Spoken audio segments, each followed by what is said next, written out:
amigos, boa tarde, sábado 13 de junho. É com muita alegria que nós apresentamos mais um vídeo. Hoje o tema é o que fazer. O que fazer? E o que fazer, naturalmente, remete-nos para dois grandes escritores que colocaram como título de suas obras temas muito parecidos e títulos muito parecidos. Chernyshevsky, o russo, perdoe-me, né, colocou na sua obra Que Fazer. E o Vladimir Ilyanovich, também conhecido como Lenin, colocou na sua obra O Que Fazer, o título, né? Então, Chernyshevsky, Que Fazer. Mais tarde, né, no século XX, o nosso amigo que gostava, Lenin, que gostava de Chernyshevsky, lia e leu a obra, colocou em sua obra o título Que Fazer. O que fazer. Muito bem. E eu trago a questão exatamente dentro desse contexto, com a pergunta: o que fazer? Lembrando que neste vídeo eu sempre trago temas da literatura, cinema, das artes no geral, e os comparo com fatos da semana, fatos políticos, que têm um cunho econômico, um cunho social, saúde, pandemia, né, e correlaciono. Muito bem, trago o tema hoje para a apresentação, né, lembrando que fazer nos remete ao dilema. Quando eu digo que fazer, eu estou trabalhando com um questionamento. Que fazer? Questionamento diante de desafios. Quando estamos diante de desafios, a pergunta imediata é que ou que fazer. Então, motivou-me exatamente esta, né, que foi a razão maior. Lembrando destas posturas pregadas pelas psicologias, filosofia, sociologia, que nós chamamos de metodologia, chamamos de métodos, maneira de resolver questões. E imaginei duas vertentes para responder à questão que fazer, né? A vertente reflexão e a vertente ação. Ou seja, diante da existência, a nossa postura sempre é esta: refletir, né, para agir. Reflexão e ação. Sabemos que nem sempre refletimos e agimos. Regra geral, muitos ficam apenas na reflexão, apenas no conhecimento, no pensamento. Outros tantos, e são muitos, ainda bem, né, avançam para a chamada ação, que é a vontade, né, em curso, né, a vontade em movimento. E aí nós temos a atitude. Dito tudo isso, né, podemos sintetizar já muito breve dizendo o seguinte: diante da questão o que fazer, né, problemas da existência, com certeza devemos usar estes dois parâmetros, né? A questão ou a reflexão, né? E na sequência a chamada ação. Fazendo um paralelo na história, buscando na literatura, né, nas artes em geral, lembrei-me para expressar a questão da chamada reflexão, né, de um francês muito conhecido, né, quem gosta de escultura, chamado Auguste Rodin. O francês Auguste Rodin, né, expressou a sua maestria em uma obra, né, chamada O Pensador. E nenhum símbolo é mais forte para expressar a reflexão do que o pensador. Vocês conhecem a postura, né, do homem refletindo, reflexivo. A história sobre o pensador, ela é muito envolvente. O nosso amigo Auguste Rodin, francês, nascido no fim do século XIX, que vai morrer no século XX, em 1917, era um admirador mor de Dante Alighieri. E foi proposto a ele um trabalho, o qual ele resolveu homenagear o Dante Alighieri, em particular a Divina Comédia. Ele expressou, na sua verve, um trecho da Divina Comédia que a gente conhece como a Porta do Inferno. Inúmeros traumas, situações calamitosas, situações que decorrem de erros, dores, sofrimentos, expressos por várias simbologias, e a figura externa ao inferno, de um homem, pensando, refletindo, ao mesmo tempo observando todas as características negativas, a que à época fora chamado de o poeta. Isto gerou a estátua maior depois, gerou a sua obra em tamanho muito maior, chamado Pensador. Muito bem, então a escultura de Rodin, ela é um convite para que, diante da vida, diante das dificuldades da vida, e elas existem, a nossa primeira postura seja do pensador, do homem que reflete, do homem que busca solução frente ao que fazer, numa situação de reflexão. Mas para passar desta postura reflexiva, quando você adquire a possibilidade de o fazê-lo, quando é detentor de conhecimento suficiente para modificar e dar respostas positivas ao que fazer, nós então simbolizamos a segunda parte do nosso binômio, da nossa dupla possibilidade na existência, que é a questão da ação, ato, atitude. E nada mais impactante do que a pintura de Eugênio Delacroix. Eugênio Delacroix, francês, assim como o nosso amigo Auguste Rodin, produziu uma obra, um quadro, na qual ele coloca uma mulher segurando um estandarte, uma bandeira, e este nome dado a ela não é uma mulher com o nome Maria Antônia, e sim Liberdade. E esse quadro homenageia uma revolta, um movimento, uma manifestação, alguns autores chamam de revolução, de 1830 em França. E quem observa o quadro, pintura a óleo, produzido por Delacroix, em que a liberdade passa por uma barricada, vai encontrar o nosso amigo Eugênio Delacroix neste quadro de cartola, uma cartola preta. É dele aquela frase monumental: se não pude participar diretamente dos conflitos, o faço através da minha arte, da minha pintura. E o quadro realmente é expressivo dessa nossa atitude diante da vida, de modificar a partir das ações. Você tem a liberdade que à época, na figura feminina de uma mulher, que escandalizou muitos, porque possui pelos nas axilas, nem todos conseguem ver, uma bandeira vermelha, um fundo azul, um pouco branco, toda uma tonalidade, a gerar a chamada característica mor da escola romântica, ou do romantismo na pintura, na arte plástica em França.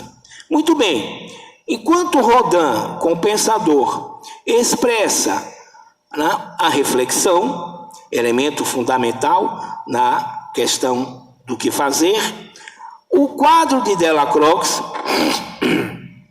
expressa a ação, a atitude, o ato, o conduzir-se né? O transpor, passar, transpor, ir, adiantar-se, né? Inteirar-se da razão e modificar. Nós chamamos esse quadro, né, naturalmente vocês conhecem, como a liberdade, né, guiando, né, para o sucesso. Né?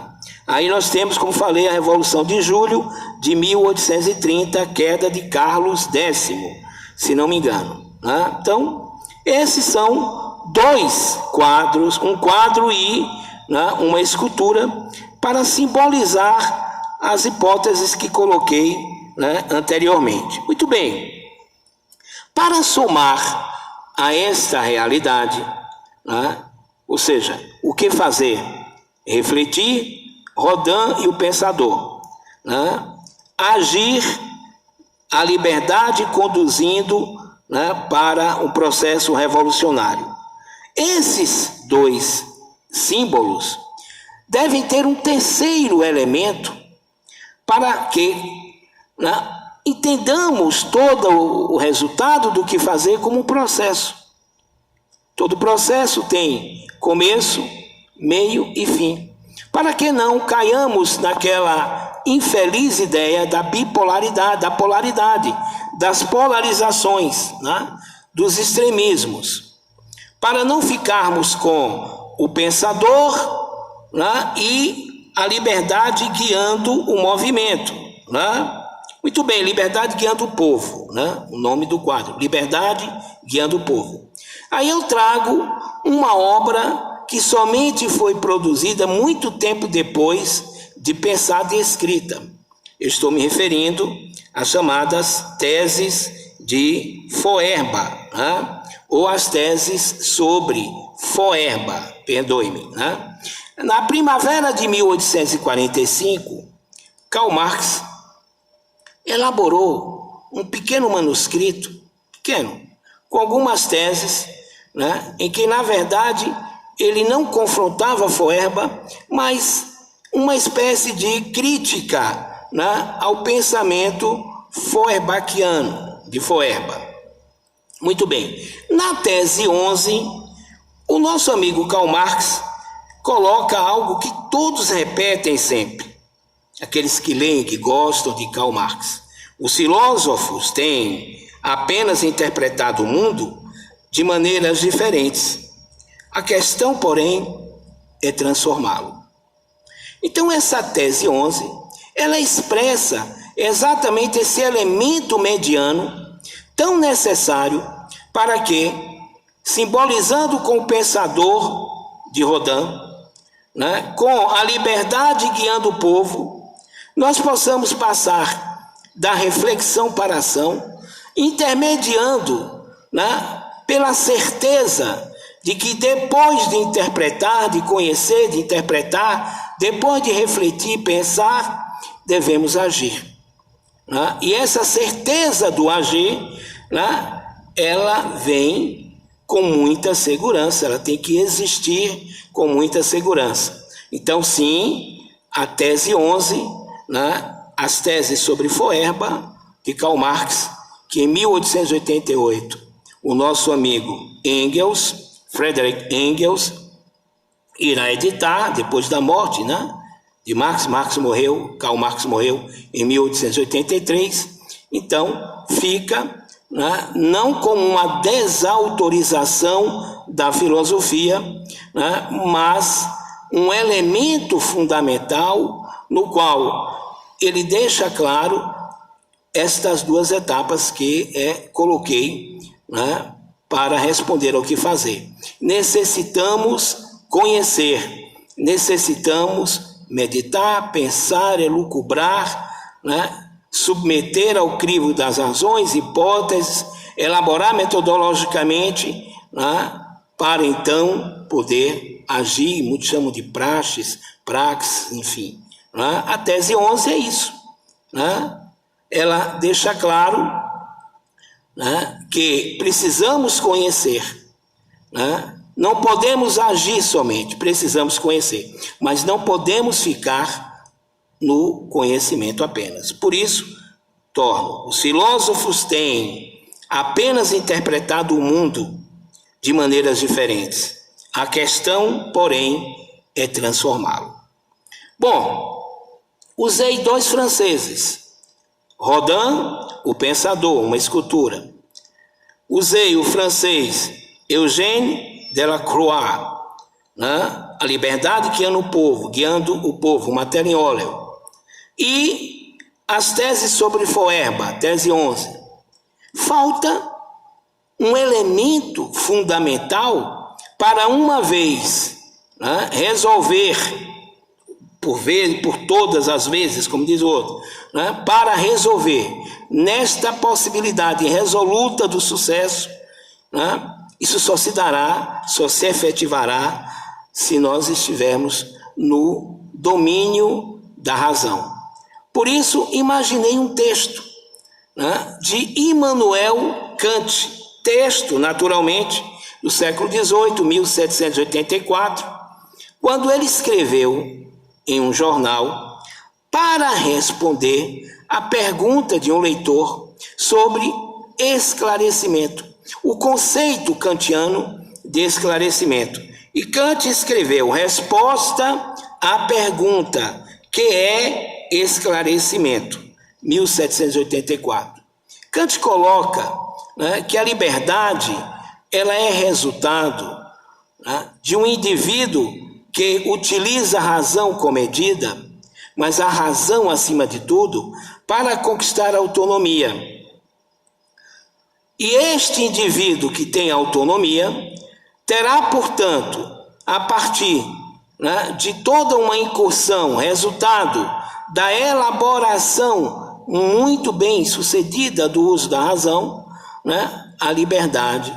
E agir a partir daí é agir, né, com autonomia conquistada a partir da razão, né, que não é absoluta, não é uma razão, né, que tudo resolve, né, mas é aquela, né, suficiente para que possamos tirar, né, aquilo que não é, né, o resultado que esperamos ter. Muito bem, agora posso juntar franceses e alemães, né?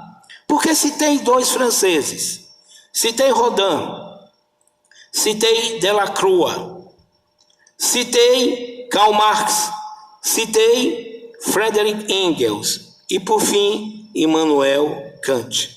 Tá? Eu vou agregar valor. Vou dizer que no campo daquilo que é a reflexão, né, já que a obra de Kant, né, a resposta que Kant dá, né, da autonomia, né, a partir da chamada do uso da razão, né, que leva à liberdade verdadeira do ser, portanto, né, a possibilidade dele agir, né, de cair nessa fase chamada ação, né, para que possamos fazer a melhor reflexão, né, para adquirir o conhecimento exato possível que nos leva à melhor ação, eu vou citar 2 obras, né? E todo este périplo que estou fazendo diz respeito ao caminho que fiz e faço. Vou citar uma obra, né, antes do nascimento de Cristo, lá na Grécia antiga, na Grécia clássica, né? Atribuindo a Aristóteles, né, ex-aluno de Platão, que escreveu Ética a Nicômaco. Nicômaco, o nome do seu pai, avô, né, do filho, o filho terá o mesmo nome, né, do avô ou do pai de Aristóteles, Nicômaco. Ética a Nicômaco, temas como amizade, felicidade, né, outros temas mais ele aborda, né, traz a questão do valor da polis. É uma obra consagrada, né? E uma obra voltada, né, para a educação de um filho, né? Então, acredito que a Ética Nicômaco, que não é uma literatura, não é um tratado, não é um livro acima da possibilidade da leitura, né, de um ser vivente do século XXI. Somar é importante. Trago então, dando um pulo histórico, né, muito grande, A figura de Jean-Jacques Rousseau, né? E a produção de Emílio, ou a sua obra Da Educação. Emílio ou Da Educação. Há também a ideia, né, de que neste tratado você tem, né, um livro voltado para a educação, né, de uma criança através de métodos em etapas, né, algo que Piaget fará lá na França, Piaget, suíço e francês, né, tempos depois. Né? É sobre a natureza humana, né? O Voltaire, vocês sabem, eles têm, o Voltaire, ele acredita, o Rousseau, voltando, Jean-Jacques Rousseau, tinha aquela concepção, né, de que o indivíduo nasce, né, ele tem uma natureza, a natureza humana, né, que ele classificava como a boa natureza, né? Então, ele parte da premissa de uma educação negativa superando uma educação positiva. Isso é muito interessante. Como não tem, o tempo é escasso, eu não vou poder demorar-me, né, nesta análise. Né? Estou exatamente consubstanciando o raciocínio anterior. Né? Juntando tudo, nós temos o pensador, nós temos liberdade guiando o povo, nós temos a tese 11 de As Teses sobre Feuerbach, né? Nós temos resposta à pergunta, que é esclarecimento, de Immanuel Kant, e juntamos estas duas obras, né? Emílio, da Educação, e a obra A Ética Nicômaco, né? Aristóteles, o mais retroativo, mais lá atrás da história, como diz um amigo saudoso. Bom, toda esta perolação, né, não visa um imbróglio, não visa complicar, tornar complexo o raciocínio. Pelo contrário, a ideia, né, é responder à questão existencial, o que fazer, de forma não metafísica. Né? E aí trago para análise do hoje. Brasil, nesta semana que passou, amanhã nós teremos 8 dias, né, 7 dias atrás, né, amanhã nós vamos formar 8 dias, de uma manifestação de estudantes, manifestação de pessoas anti-governo Bolsonaro. Muito bem. Esta manifestação, né, vocês já conhecem o resultado, né? Ela não pôde se realizar na Avenida Paulista, aconteceu no Largo da Batata, né? Não é um local que desconhece manifestações, reunião de pessoas para protesto, né? Enfim, ela ocorreu. Né? E, a princípio, jornalistas, analistas políticos, todos dizem que durante parte do dia, ou boa parte, ou quase toda ela, né, decorreu em clima de paz, com protestos, com falas, né, apoios, né, com a juventude, principalmente estudantes, né, em protestos pacíficos e ordeiros. Porém, cessado o tempo, quando ela chegou a termo, né, uma parte desse grupo, né, resolveu dar continuidade e marchar para a Avenida Paulista, e o grupo foi obstaculizado, né, pela ação da polícia, né, de São Paulo, a polícia militar, né, e não sei se uma outra força, né, policial, enfim, para que, já que o acordo tinha sido até aquele horário, né, que ali findasse. Portanto, eles não foram autorizados a darem continuidade e adentrarem a Avenida Paulista, mas tentaram fazê-lo à força, né? E aí nós tivemos um conflito, né? Conflito trágico, porque a imprensa noticiou, né, a parte bancos quebrados, lojas depredadas, né? Uma ação que não soma, né, que não tem nenhum resultado profilático, não há nenhum ganho político, Não há nada que a gente possa tirar de positivo desta parte. Mas nós vamos elaborar aqui um pensamento crítico, exatamente em função do tema que fazer. Nós colocamos 2 parâmetros. Primeiro, a reflexão, para então a ação. Como pensador, Rodin, refletir sobre a possibilidade do sucesso em uma manifestação como essa. Ora, quais são as hipóteses que nós tínhamos? Nós tínhamos cientistas asseverando que o espaço seria negativo, e a manifestação negativa, porque ela contrariava a política de isolamento social determinado pela Organização Mundial da Saúde, e esta política de isolamento descumprida pela figura do presidente Jair Bolsonaro, isto servia de crítica, de embasamento para que não somente adversários, mas para que internacionalmente ele fosse conhecido como alguém que descumpria normas e protocolos fundamentais, que incorria ao utilizar o contrário em mortes, em resultados negativos. Mas nós iríamos agora para a soma zero, porque faríamos exatamente o mesmo, que é o contrário das decisões e posturas de esquerda, posturas essas que o mundo, a França, a Europa no caso, o mundo inteiro conhece, daqueles chamados históricos de esquerda do Brasil. Quer dizer, a postura da esquerda era de obediência à ciência. A postura da esquerda, do pensamento esquerdista brasileiro, que não somente se opõe ao governo Bolsonaro, mas participa de um espectro de liberdade, com uma ação maior sobre a sociedade brasileira. Mas naquele momento descumpríamos, justamente quando o país passava a este momento de 30 mil mortes, e de mais de 400 mil infectados.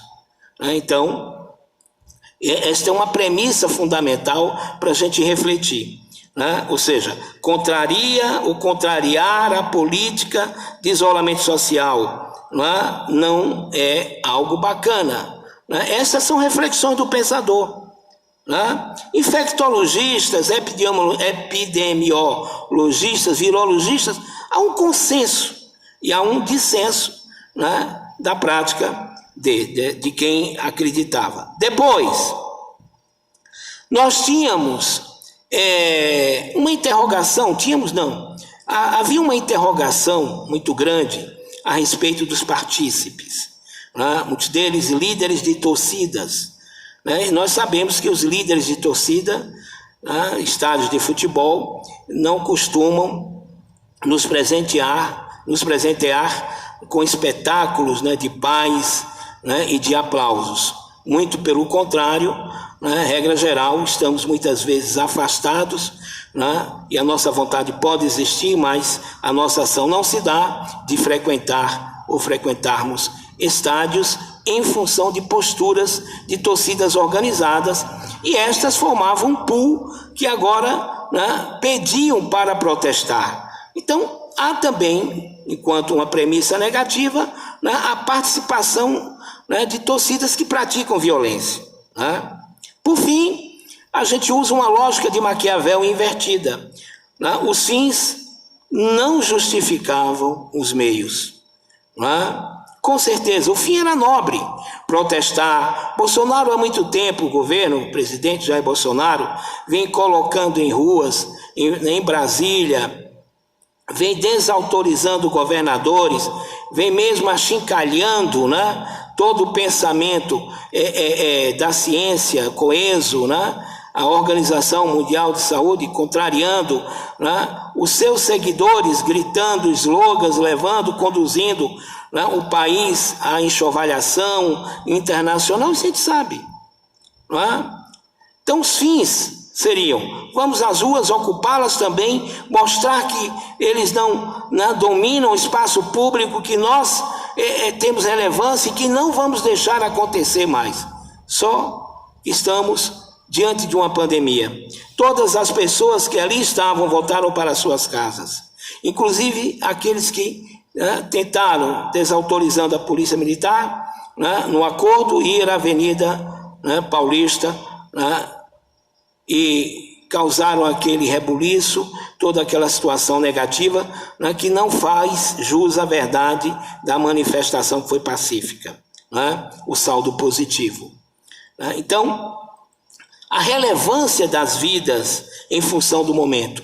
O fato do Brasil ser um case, um caso no qual não atravessamos ainda o sucesso, não chegamos a uma curva declinante, e com certeza, 15, 20 dias daqui a 15, 20, 30, os números serão alterados para mais e muitos morrerão, e quero crer que não poderemos mais colocar na contabilidade, fazer a contabilidade naquilo que é o débito e não o crédito, aliás, o que é crédito a Bolsonaro. Vidas que serão perdidas, culpadas pelas suas mirabolantes ideias e pensamentos e maneiras de ser. Exatamente porque, mesmo com fins nobres, utilizamos de um meio, no mínimo discutível, desautorizado por parte fundamental da esquerda, e quero aqui também somar com protestos, o qual no domingo estive em expectativa, porque são jovens, são pessoas as quais conheço, muito bem intencionadas, mas diante da questão que trouxe hoje, que fazer?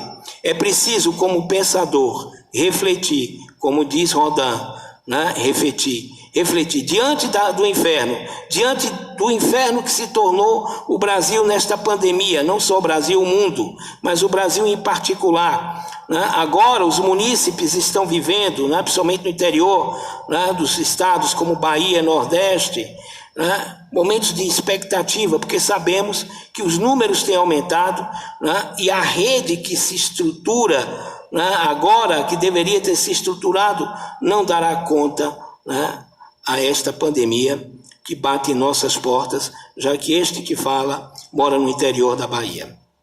Muito bem, amigos, de qualquer sorte, foi um fato relevante, foi um protesto. A gente entende a coragem daqueles que lá estiveram, a gente entende a postura decente, mas não basta apenas ter vontade, ter boa vontade, ter fins. É preciso que a partir de uma reflexão a gente possa elaborar hipóteses para saber se elas validam a metodologia. E aí sim, exatamente, como diz na tese 11 Karl Marx, precisamos ir para praxes para mudar o mundo. Mas para mudar o mundo, Kant nos fala sobre liberdade.